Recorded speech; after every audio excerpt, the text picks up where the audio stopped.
Major funding for Carolina Business Review is provided by Grant Thornton, an international accounting, tax, and business advisory organization dedicated to serving middle-market companies. Grant Thornton, a passion for the business of accounting. Novant Health, including Presbyterian in Charlotte and Forsyth in Winston-Salem, are affiliate heart hospitals of the Cleveland Clinic, consistently ranked #1 in the nation for heart care. Blue Cross and Blue Shield of South Carolina, proudly serving South Carolinians since 1946. And by Sunoco, a global manufacturer of consumer and industrial packaging products and provider of packaging services with more than 300 operations in 35 countries. Well, by now, the news of the Democratic National Convention hosting its election year confab in Charlotte is certainly old news, but the buildup toward the actual Labor Day event is gaining real momentum. Thank you for watching and supporting, and welcome again to the most widely watched source for Carolina business and public policy. I'm Chris William, and this time on CBR, DNC Committee Chief Steve Kerrigan. We begin in just a moment. Major funding also by the Duke Endowment, a private foundation in Charlotte enriching communities in the Carolinas through higher education, health care, rural churches, and children's services. And by Blue Cross and Blue Shield of North Carolina. Who's responsible for rising health care costs? Join Blue Cross and Blue Shield of North Carolina and many others in a candid discussion at letstalkcost.com.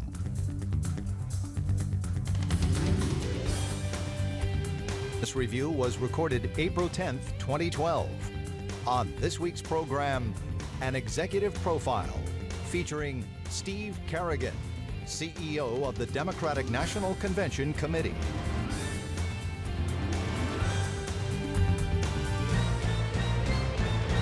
Now, Chris William.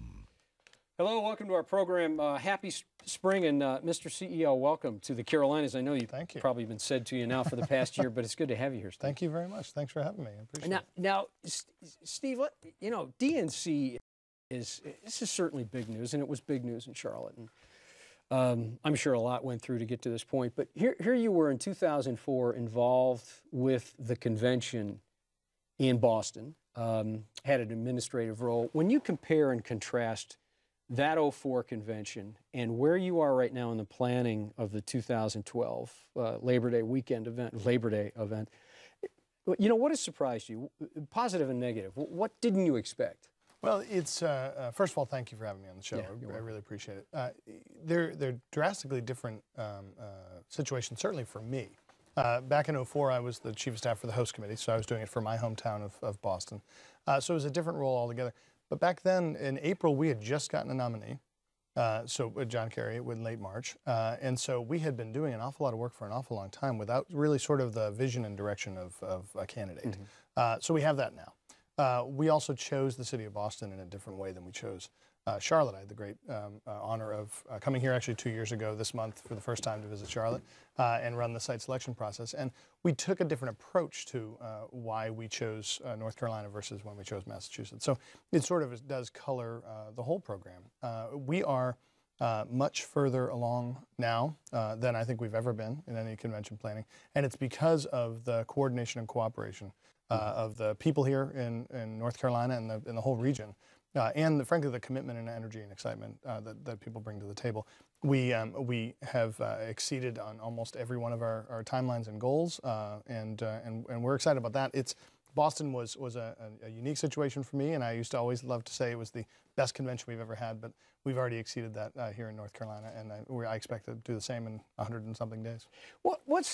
How is the planning of it, and how's kind of the thinking, the DNA of the conference as you head toward the actual event itself, and you've got to nominate. You know who the incumbent is. It is easier.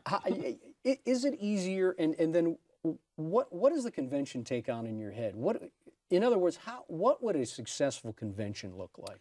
But it's a lot easier because of several things, but one really simple thing. The president gave us very clear direction from the very beginning. President Obama said he wanted this to be the most open and accessible convention in history.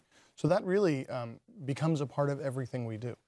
from how we do business contracting outreach, from how we develop our vendor directory, which is the most robust one we've ever had. It's a directory online at demconvention.com that includes thousands of businesses. All types of goods and services are provided there, so that not only we get our businesses through that, but we're encouraging the over 1,000 events that will be planned that we don't plan that week in North Carolina, that they use that as well. So it really, the economic accessibility of it, that is a goal of the president's. Our diversity contracting goal that we announced recently of spending at least 1/3 of our contracting dollars in diverse businesses, that is a goal set by the president, by this overarching goal of being the most open and accessible convention. And is that a floor or is that a ceiling? It's a floor, total floor, yeah. And it's been our goal for a long time to maximize opportunities in the diverse contracting, and we worked on it in our RFP. It was part of the master contract. The vendor directory that we developed with the host committee was a key part of it last fall, and then just the announcing of this goal was another major step to really highlight where it's unprecedented. No convention in history has ever set such a high number and set it as a floor. And we're on the way to meeting it and exceeding it. So we're excited about it, but it's made easier by having that vision in that direction from the president and on through the whole planning process. Do you feel handicapped with the, the word came down on high about no corporate dollars. We're not going to raise corporate money. And, as you're driving in your car, Steve, going somewhere, you're thinking, wow, this is going to be a different challenge. Is that handicapped the fundraising? Where are you with fundraising? And how much more do you have to go? First of all, we used to joke when we looked at probably 11 cities, I think, over the course of site selection and narrowed it down to 4. And every city has unique traits and talents. We always said that any city's challenge, if we chose them, would end up becoming an opportunity to do things differently. We are blessed with the fundraising goals, frankly, that make us use that as a real opportunity to do things differently. This is about the conversation the president started 5 years ago with neighbors and folks talking around the dining room table and on their front porches about how we can move America forward in the right direction, how we can increase the influence of grassroots Americans in presidential politics and in the administration, and how we move our country forward. And that's really what these goals are about. Yes, it eliminates corporate cash, and it eliminates lobbyist cash, and eliminates PAC money. But it also looks for ways to increase. From format to funding, we have found ways throughout this planning process to increase the influence of grassroots everyday Americans in our convention planning process, and really giving them a bigger voice. What is an example of something that came up that wouldn't maybe have 4 years ago? Sure. Well, we got a lot of great ideas from folks. When we announced we were coming here, February 1st of 2011, the First Lady announced that this would be a different type of convention for a different time. We asked for a bunch of ideas. We've done that several times through email programs.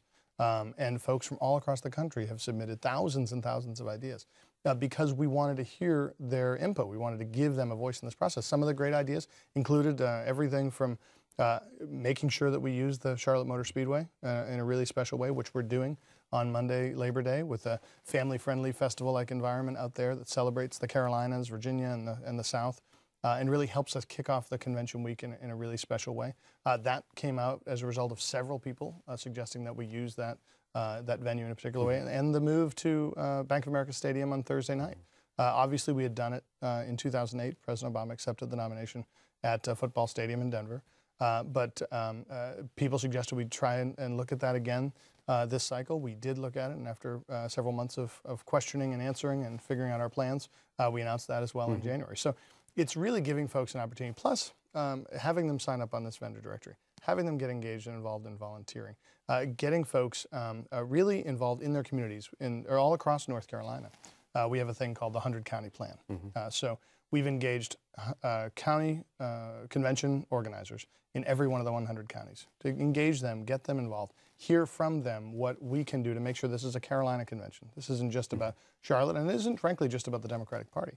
It's about bringing Americans from all walks of life together to really talk about their vision for the future. Does that extend to South Carolina? Do you? Oh, sure. Do you reach out to South Carolina with the same type of progressiveness? Sure. We've had a lot of conversations with folks in South Carolina about outreach. We've done some business outreach gatherings in South Carolina. We have many of our guests staying just over the border in Rock Hill and other places. We have worked hard with Mr. Clyburn from South Carolina to make sure that we're continuing to keep South Carolina, and for that matter, Virginia, on the northern border. We have worked hard to make sure that they're a part of this as well. I mean, when we did our kickoff in September, so it was a year out from the convention, September 6th, and we had an event at the Time Warner Cable Arena that had over 2,000 people show up. Threw the doors open. It was unbelievable. And did that surprise you? Yeah. Did it? Yeah, we as in my business, when you want a full room, you rent a phone booth. That's the only way you can guarantee you get a full room at an event. So you're always taking a gamble when you pick a site. But we had a feeling that we would have a lot of folks interested in coming to this. But it was a Tuesday morning. You know, there was a rainstorm the night before. It was the day after Labor Day. People had to get back to their lives. But over 2,000 people came. We had to shut down the concourse at the arena because there were too many people there.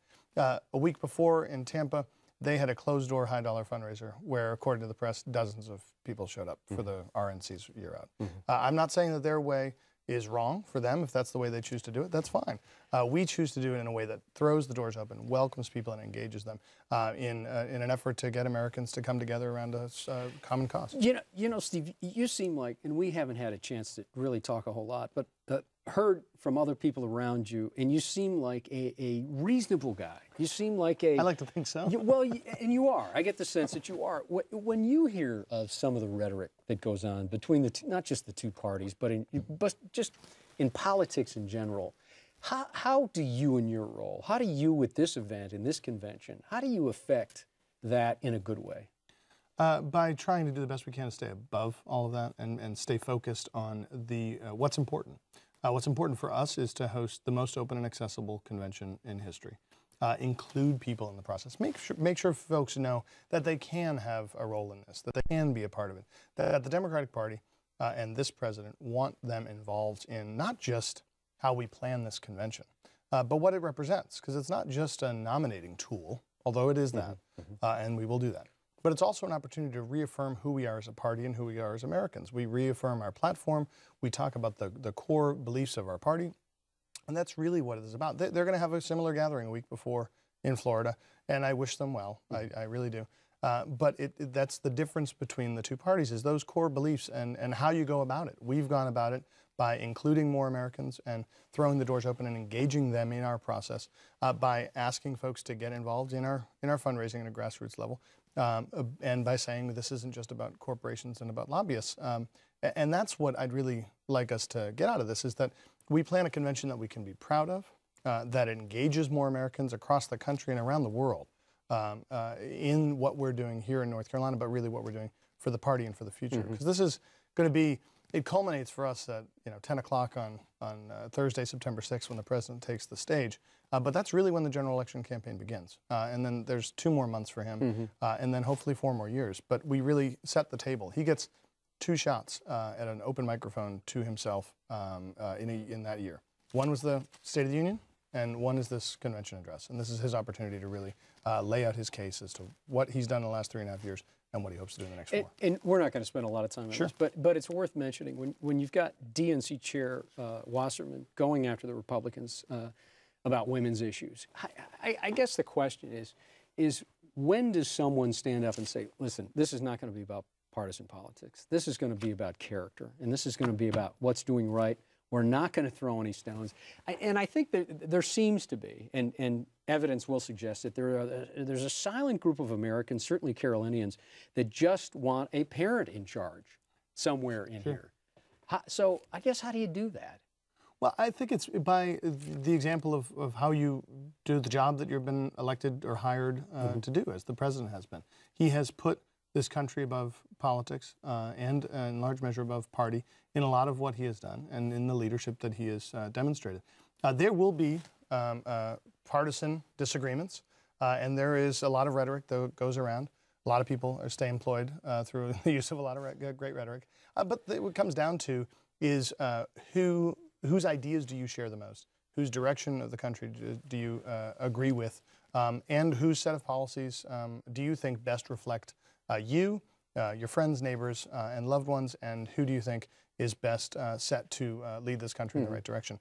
There's a lot of talking back and forth, but In the end, this has to be about looking at what the president's done in the last 3.5 years, which is an amazing record of accomplishments, and what he has laid out as his vision for the future for the next 4. And I want to talk about the economic impact in Charlotte and the Carolinas and a little bit delineate that a little bit more. But at this point, I also want to ask you this: when we're talking about political leadership and talking about the correct way to go about it, what did you learn being on Ted Kennedy's staff? What was?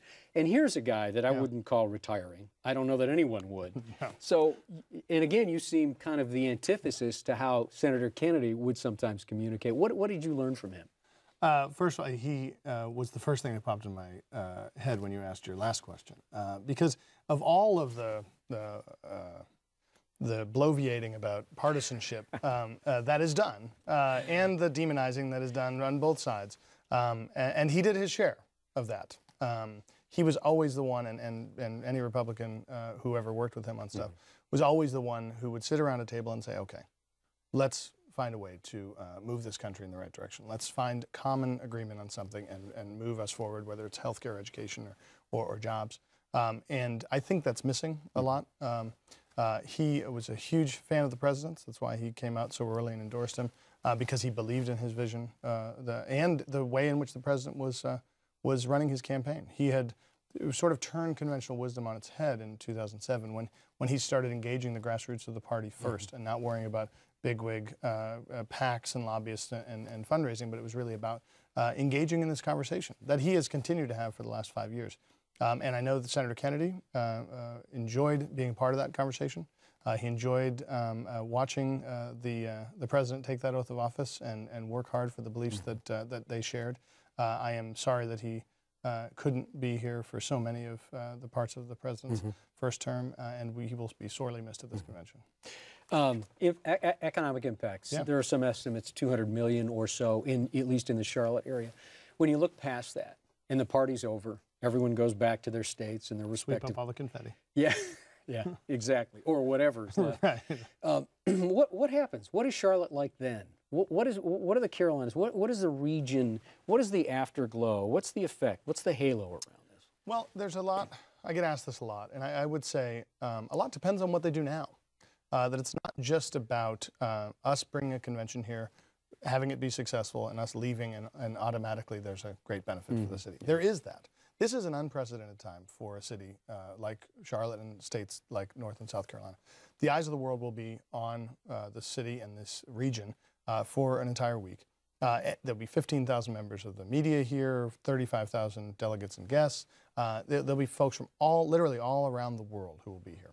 The impact of that and being able to showcase this community as the world-class city and region that we know it to be really is unprecedented. You can't buy that type of advertising. If you could, it would be really, really expensive. But it really is an unprecedented opportunity. But that's on that end. Right now, it's getting them engaged and involved to make sure that we can maximize that. You know, we're not the only ones who spend dollars that week. Over 1,000 events will take place in Charlotte that week that we don't control. So folks who are looking for business should go on that vendor directory and sign up. They should look for contracting opportunities that we'll announce through the vendor directory, things like that, to make sure that the benefit that week is there. But you can't measure right now the impact that it'll have to show the world. I mean, we did it just even in Boston in 2004. We did it and did it right, and it has resulted in thousands more hotel rooms being built in the region. We haven't been able to shut down. We had 2 convention facilities in Boston, mostly because we couldn't figure out what to do with the old one when we built the new one. Now we can't close one of them because there's so much business coming. We know for a fact, right after we announced we were coming here to North Carolina, the CRVA, the Charlotte Regional Visitors Authority, got calls from international organizations that they had gone after business for before, who had been told, they'd told them no, that Charlotte couldn't do this. And they had called back and said, if the DNC picked you, then you must know what you're doing, and so we'd like to bring our event here. So there's already seeing the effect. I mean, the short-term effects are very clear on the spending that we'll do and the others will do. It is a hotel week that is not usually that occupied, so we already hit that one out of the park. But really it's how much the community gets invested on the front end in showing their city off to the world. If everybody gets involved in making sure that this city is ready, the city is engaged, the city is exciting and dynamic, as we all know it to be, if they do all that and get behind all those efforts that the host committee and the mayor and others are involved in, then it'll really show this city to be the shining city we know it is. Which you're exactly right, and I know one of the concerns would be security concerns, and not just keeping people in the right place or going the right way, but protesters or the Occupy movement, or who knows, in some of the images coming out of Minneapolis, St. Paul. So Steve, I guess you can't guarantee against any of this because it's pretty much a free-for-all, and you want it to be a creative thing. But how do you control it without controlling it? Well, it's a long process. A lot of people think that these things can just be put together pretty quickly. Sure. You don't think that, thank you. But a lot of folks do, and a lot of folks also think that it's just simple to develop a security plan by drawing a red line around a building. It's not. It has to be a long process. We started last year with the Secret Service and with the Charlotte-Mecklenburg PD and with the state and with others and those in South Carolina to make sure that all of our planning is not just security-based but transportation-based, that we work with the stakeholders in the region to make sure that our delegates and guests have a safe and good experience, but that those who live, work, and raise a family in the region can go to their jobs, go to school, go to the grocery store, do all those things. I mean, we encourage folks to come to Uptown that week because we want folks to see that Charlotte will be open for business. We are going to design a plan with our friends in public safety that will allow for safe and easy access points for our guests, but also for those who want to continue their commute. Yes, there'll be some changes, but we'll plan those and convey them publicly long before the convention so folks can make appropriate plans. Because for us, that accessible part of the most open and accessible convention is important, that we want to make sure that we create a nice access point for our folks, but also for those who live and work in the region. And for those who choose to come, by the way, and demonstrate and exercise their First Amendment rights to express their concern or support for any given issue or person. So we want to make sure that's all a big part of that one plan. We've got about 5 minutes left, and I certainly want to get to a little bit of the politics of it. Here you've got a convention, by no coincidence, is in one of the swing states, one of the you noticed that. Critical. How'd that happen, by the way? How'd that work out?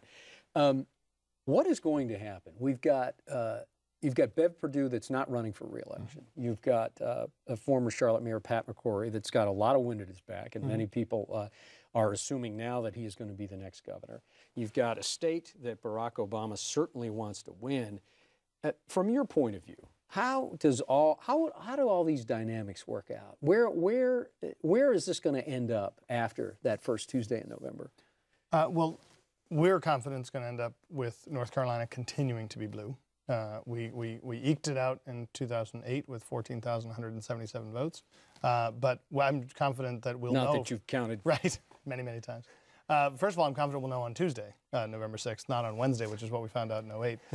And it's going to be because not only of the effort that we're undertaking in North Carolina with this convention, but really because of that attitude and that conversation I've talked about, where the president is engaging people in real ways and not just talking rhetoric to them. We're engaging folks in their communities and in their living rooms and on their porches in this discussion. This really is about Americans coming together around a central goal of moving our country forward, not necessarily Democrats moving our country forward or Republicans moving our country, but Americans working together to advance our country. And I think folks will see, when you look at what the president inherited, over 3 years ago, we've had over 2 years of growth. The job numbers are getting better. They could be better, but they're getting better.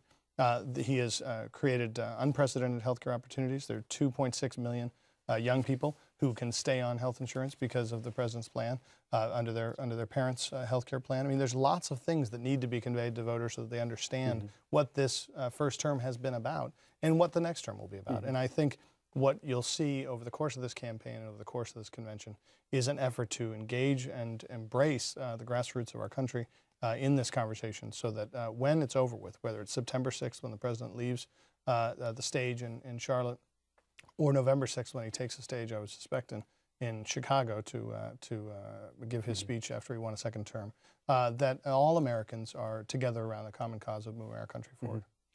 Steve, we're out of time. I want to wish you, I think, good luck in not just convention planning, but also in your second Boston Marathon. Oh, Congratulations. Yes, thank you very much. Thanks. God bless you. Most people run away from that stuff, not run to it. But It's good to have you on the program. Thank you. And I think for everyone in the Carolinas, they have their eyes on how this convention is going to unfold. And we appreciate you being on this program. I appreciate you having me. Thank you very much. You bet. Thanks a lot. Yeah, thank you. Until next week, I'm Chris William. We hope all that your business is good. And if you have any comments, please go to carolinabusinessreview.com and watch programs or make comments. Until next week, good night. Major funding for Carolina Business Review was provided by the Duke Endowment, a private foundation in Charlotte enriching communities in the Carolinas through higher education, healthcare, rural churches, and children's services. Blue Cross and Blue Shield of North Carolina. Who's responsible for rising healthcare costs? Join Blue Cross and Blue Shield of North Carolina and many others in a candid discussion at letstalkcost.com. Grant Thornton, an international accounting, tax, and business advisory organization dedicated to serving middle-market companies. Grant Thornton, a passion for the business of accounting. Novant Health, including Presbyterian in Charlotte and Forsyth in Winston-Salem, are affiliate heart hospitals of the Cleveland Clinic, consistently ranked #1 in the nation for heart care. Blue Cross and Blue Shield of South Carolina, proudly serving South Carolinians since 1946. Sunoco, a global manufacturer of consumer and industrial packaging products and provider of packaging services with more than 300 operations in 35 countries. And by viewers like you. Thank you. Promotional consideration provided by Business North Carolina Magazine.